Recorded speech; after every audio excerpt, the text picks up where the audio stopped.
আমার অনেক দেরি হয়ে গেছে, এবার আমি উঠি। হ্যাঁ গুড্ডি, বলছিলাম তোমার সঙ্গে আমার অনেকগুলো কথা ছিল। সে কি এতক্ষণ বসে রইলাম, এত কথা বললাম, কই কিছু বললেন না তো? আমি অ্যাকচুয়ালি জানি না যে প্রথম দিনই তোমাকে বাড়িতে ডেকে কি করে কথাগুলো বলবো। মানে এত তাড়াতাড়ি বা কথাগুলো কি করে বলা যায় আমি ঠিক বুঝতে পারছি না। কিন্তু কি জানো তো, জীবনে অনেক ঘা খেয়েছি, তাই আমি আর সময় নষ্ট করতে চাই না। ঠিক বুঝতে পারলাম না আপনি কোন কথা বলবেন। কথা খুব সামান্যই। তোমাকে দেখার পর থেকে আমার ভিতরে একটা বদল হয়েছে। তুমি কি আমার সঙ্গে থাকতে পারো? কি বলছেন স্যার? দেখো, আমি স্ট্রেট জিজ্ঞেস করছি, না পারলে না। আমি তোমাকে ন্যাক করব না, ওটা আমার টাইপ নয়। আমি আজ তোমাকে বাড়িতে ডেকে এনেছি, মায়ের সঙ্গে আলাপ করাতে নিয়ে এসেছি, কারণ কিন্তু একটাই, হয়তো ভবিষ্যতে তুমি আমার জীবনের সঙ্গে নিজের জীবনটাকে যোগ করে দিতে পারো। আমি এসব কখনো ভাবিনি। ভাবো না, ভাবতেও তো পারো। আমি তোমায় সময় দিচ্ছি, ভাবো, ভেবে জানো। তুমি যদি আমায় ভালো না বাসো তাহলে আমি মরে যাব না। আর তুমি আমার প্রস্তাবে রাজি না হলেও তোমার সঙ্গে আমার কোনো রকম শত্রুতা কিন্তু তৈরি হবে না, সহজ স্বাভাবিক বন্ধুত্বই থাকবে। আর এটা ঠিক, এই বিষয় নিয়ে তোমার সঙ্গে আর কোনোদিন কোনো রকম কথা বলবো না। আজ আসি।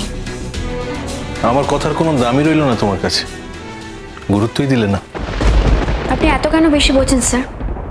আমি তো শুনলাম, আমাকেও তো একটু সময় দিতে হবে। আপনার কথার দাম দিলাম কি দিলাম না, গুরুত্ব দিলাম কি দিলাম না, সেটা বলার সময় এখনো আসেনি। সময় দিলাম,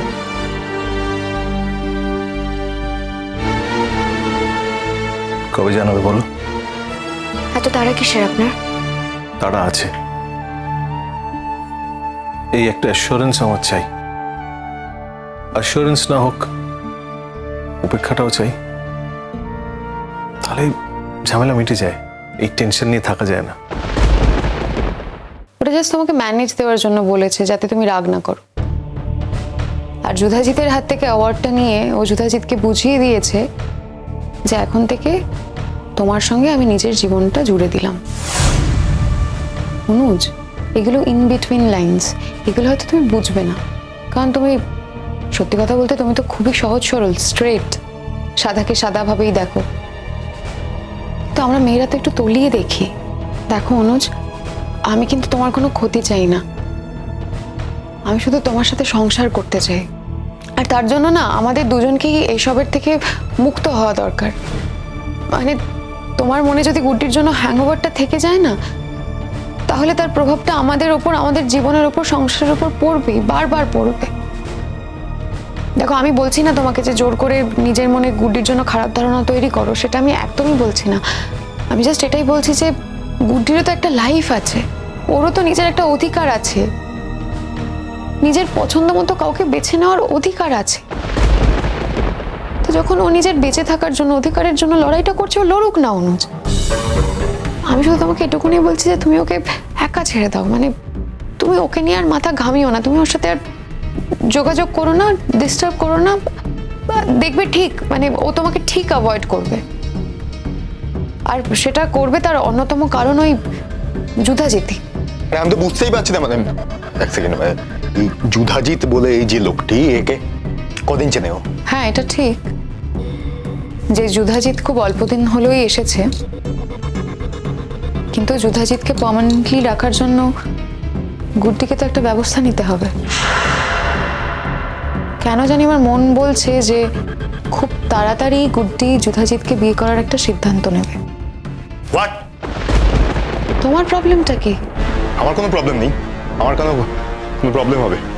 আমি ভাবছি ওর কেরিয়ার আছে, ওর একটা অন্যরকম অন্য জীবন হতে পারে, ওর পড়াশোনা সমস্ত কিছু, এত কিছু রয়েছে, ও সেসব না করে এসব করবে? মানে পড়াশোনা করবে না? অনুজ, গুড্ডি কিন্তু কোনোদিন তোমাকে ডিভোর্স দিতে চায়নি, ও কিন্তু সংসারটা বরাবরই করতে চেয়েছে। যেগুলো বলেছিল ওগুলো হয়তো মুখের কথা বলেছিল, হয়তো ওর ক্যারিয়ার নিয়ে অতটা সিরিয়াস নয়, হয়তো সংসারটাই মন দিয়ে করতে চেয়েছে, তাই হয়তো এখন আবার নিজের মানে একটা সংসার করে নিজের জীবনটা গুছিয়ে নিতে চাইছে। ও হয়তো সংসারের মধ্যেই থাকতে চেয়েছে বরাবর। তাছাড়া এখন যখন দেখছে আমি আর তুমি একটা অন্য জায়গায় গিয়ে নতুন করে সংসার করব, মানে ও তো চিরকাল আমাকেই কম্পিটিশন দিয়ে এসছে, সেই জন্য ও যুধাজিৎকে বিয়ে করে নিজের সংসার করে জীবনটা গুছিয়ে নিতে চাইছে। ভীষণ সিম্পল অনুজ। বলছি কি, ও যেটা চাইছে সেটা ওকে করতে দাও না। আমার একটাই রিকোয়েস্ট, তুমি আর গুড্ডির ব্যাপারে মাথা ঘামিও না, ওকে ওর মতো ছেড়ে দাও। না না, আমি তো এটাই বুঝতে পারছি না আপনার কবে থেকে আমার প্রতি এই অনুভূতি তৈরি হলো। সেটা কি মানুষ নিজেই বুঝতে পারে? কখন হলো, কিভাবে হলো, সেটা যদি জানতেই পারতাম তাহলে তো। একটা সময় মনে হলো তোমাকে ছাড়া ফাঁকা ফাঁকা লাগে। একটা সময় মনে হলো যে আমার ভাবনার অনেকটা অংশ জুড়ে তুমি আছো। একটা সময় মনে হলো আমার ঘুমের মধ্যেও আমি তোমার সঙ্গে কথা বলতে চাই। তারপর মনে হলো এই কথাগুলো কমিউনিকেট করা দরকার। কথাগুলো নিজের ভেতরে চেপে রেখে আমি তোমার সঙ্গে একটা ফর্মাল আলাপ চালিয়ে যেতে পারবো না। You should be informed. তারপর তোমার যা মনে হয় তাই করবে তুমি। আসি আমি। আমার এতগুলো কথার উত্তরে তোমার শুধু এইটুকুই বলার ছিল? হস্টেলে ফেরার তো একটা নির্দিষ্ট সময় থাকে, আমার দেরি হয়ে যাচ্ছে। এই হস্টেল জীবনটা এবার শেষ করো গুড্ডি। তুমি অনেকগুলো বছর ঘর ছাড়া, তোমার একটা ঘর প্রয়োজন। তুমি অনেকগুলো বছর যত্ন ছাড়া, তোমার একটু যত্নের প্রয়োজন। না, আমার মনে হলো তাই বললাম। জেনে হোক বা না জেনেই হোক, কথাটা একদম আপনি ঠিকই বলেছেন। আমার বাবুজি যাওয়ার পর কেউ আর সেরকম ভাবে আমাকে যত্ন করেনি। বাবুজি আমাকে যত্নে ভরিয়ে রাখতো, আর কারোর থেকে আমি এরকম কিছু প্রত্যাশা করি না। জীবনে সবকিছু প্রত্যাশা করে হয় না। জীবনের সব চাওয়া পাওয়া প্রত্যাশার উপর নির্ভর করে হয় না গুড্ডি। কিছু চাওয়া পাওয়া এমনি থাকে, যা প্রত্যাশা করার দরকার পড়ে না। মানুষ ধরেই নেয় সে এমনি পাবে। আমি ততটা লাকি নয়। কথা দিচ্ছি, খুব যত্ন করব তোমার, খুব ভালোবাসবো তোমায় গুড্ডি।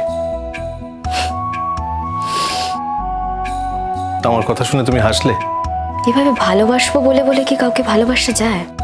তা হয়তো যায় না, কিন্তু অলরেডি যাকে ভালোবেসে ফেলেছি তার ক্ষেত্রে হয়তো বলা যায় যে আমি তোমাকে আরো ভালোবাসবো।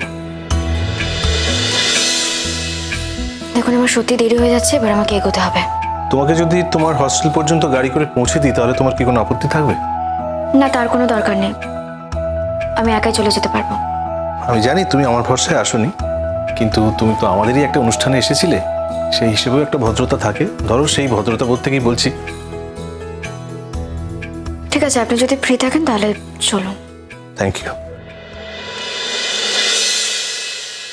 তুমি যে তোমার জন্য আমাকে এইটুকু করতে দিলে তার জন্য আমি তোমার কাছে কৃতজ্ঞ হয়ে থাকবো। এভাবে বলছেন কেন? কি জানি, যাকে নিজের অজান্তেই ভালোবেসে ফেলেছি তার কাছ থেকে সামান্য কিছু পেলেও মনে হয় যেন কৃতার্থ হয়ে গেলাম। চলো যাওয়া যাক। আজ তোমার সঙ্গে দেখা করলে না, এরপর কিন্তু একদিন এসে সারাদিন থাকতে হবে।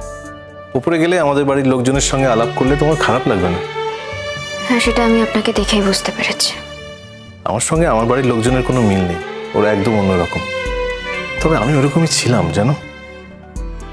সময় আমাকে বদলে দিয়েছে, কিন্তু আমি আবার আগের মতো হতে চাই কুট্টি। Only you can help me. এগোই।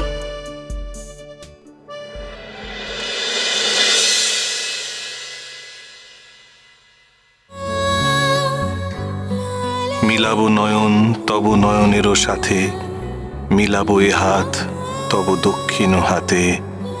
প্রিয়তম হে জাগো জাগো, মোর হৃদয়ের গোপন বিজন ঘরে। একলা রয়েছ নীরব শয়ন পরে।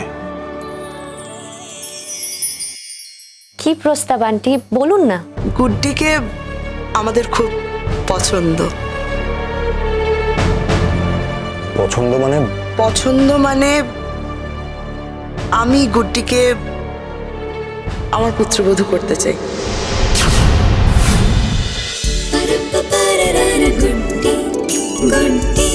cholo cholo cholo cholo cholo paltai